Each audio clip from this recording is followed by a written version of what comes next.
Welcome, today I'm showing how to switch on or off screen touches into screen recorder in your Motorola Moto G22.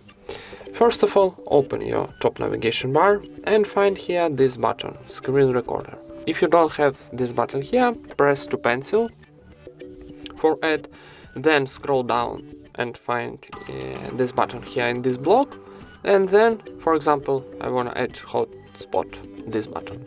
Press and hold and drag to top for add this button. And now for saving, click back. Now when we add screen recorder button here, press to start, and before starting we got show touches on screen option. So this position like gray, it's turn off this option, and this like blue, it's activate this option. And that's it.